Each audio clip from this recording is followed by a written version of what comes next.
Hey, today I have the winning lists for you guys from the Dutch Nationals. And I've included the best placed rookie at the tournament. So Tobias is in here as well. Let me just take you guys to the lists. Dropbox link is in the description, of course. Here we go. Let me just check. And yeah, you can see everything. Right.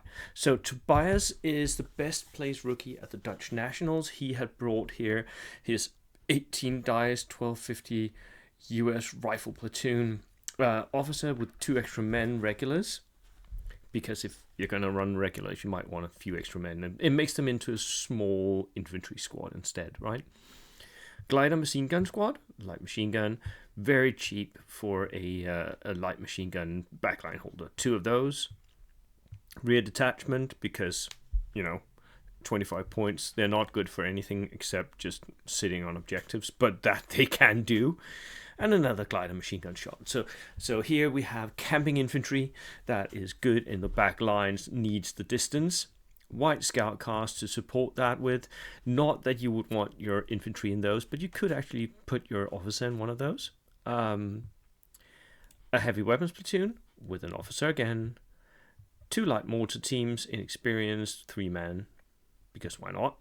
Heavy weapons rifle teams, I use these all the time in my American lists. They're just great for boosting your numbers, and that is how Tobias went up to 18 order dice in 1250 by having these 3-man regulars. You could go veteran, which I normally do when I'm building American lists, but dirt cheap.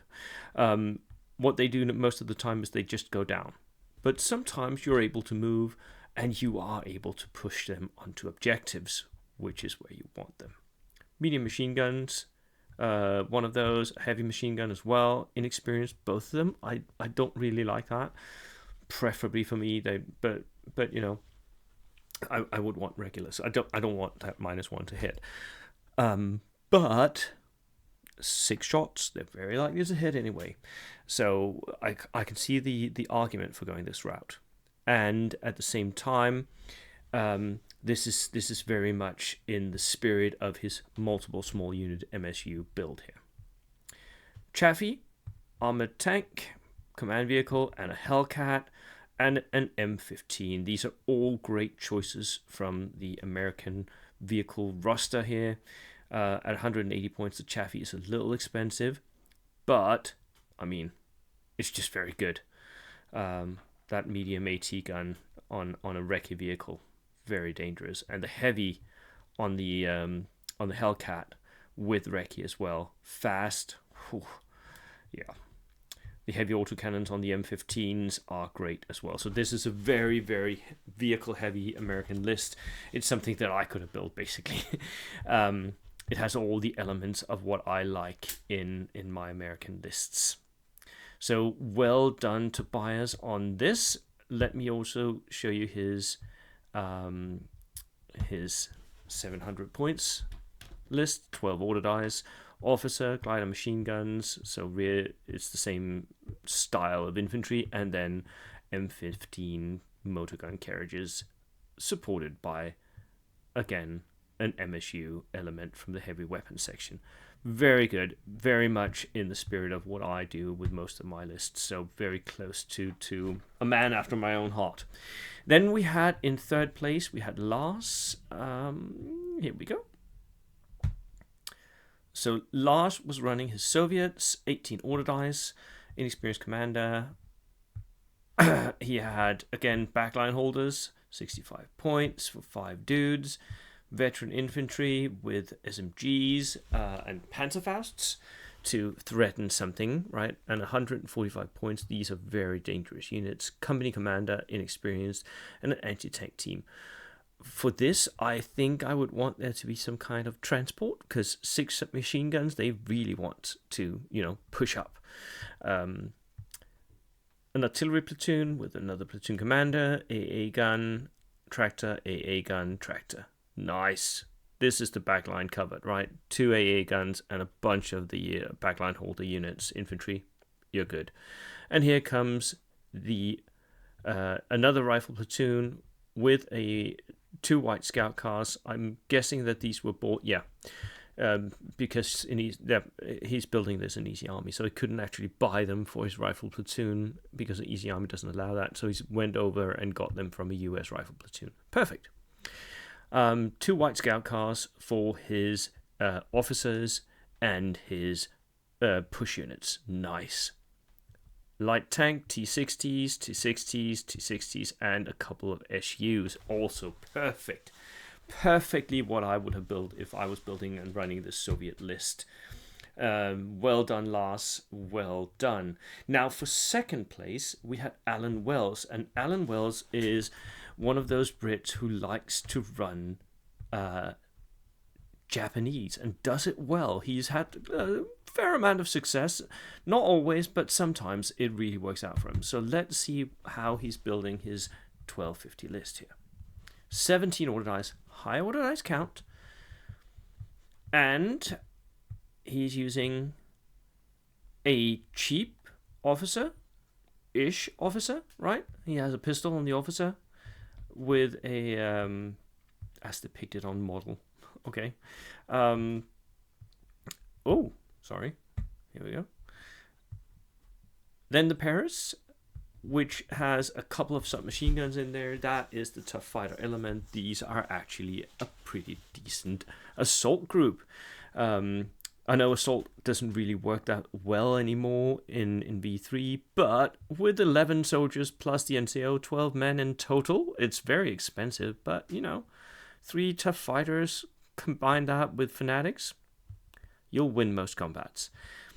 2 of those, Death Star type units, light mortars, 2 of those, an armored platoon with tankettes, medium machine gun, and a forward-facing heavy machine gun. Nice, at 100 points. Yeah. I can see that happening. And they've got recce as well, so they're a little bit of a threat to armor and a little bit of a threat to infantry with those double machine guns. Yeah, I like it. 1, 2, 3. 3 of those. Nice. Heavy weapons. He's got a platoon commander. He's got, again, a couple of light mortars. That's 4 light mortars. UFO territory we're in here. Recce infantry platoon. Officer. Again, Perez. And a suicide anti-tank team. And a couple of the Sodar carriers, which are open-topped. And with recce, I'm not sure. But they can transport the full complement of push units / assaulters, which is great. So you push them up and you unload the assaulters. They're very difficult to stop like this. So I would consider them just to be an addition to the Death Star type units of the veterans. 3 of those. Nice. Right. So Alan, of course, did very well with this list. Congratulations, Alan. And finally, we have Manuel, whose list I've already featured here, but I'll just, for completion's sake, show you here. Manuel, of course, won as more or less I had predicted. It is a very Manuel list. It's not something that I would recommend for just anybody. It's 20 order dice, 1250 points. It's a German list, and it's more or less a horde list. He buys a company commander, inexperienced, with 3 extra dudes.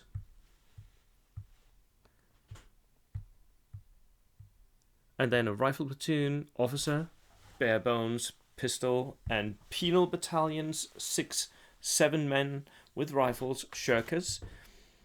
Penal battalion, rifle, shirkers, regular. Notice this, he's buying them regular, so he's cutting down on the cost of 7 regular dudes with rifles here.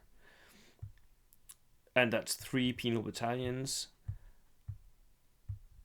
And an armored platoon with a Steyr heavy armored car, which has both a rear-facing and front-facing machine gun, hull-mounted, and a turret-mounted light autocannon.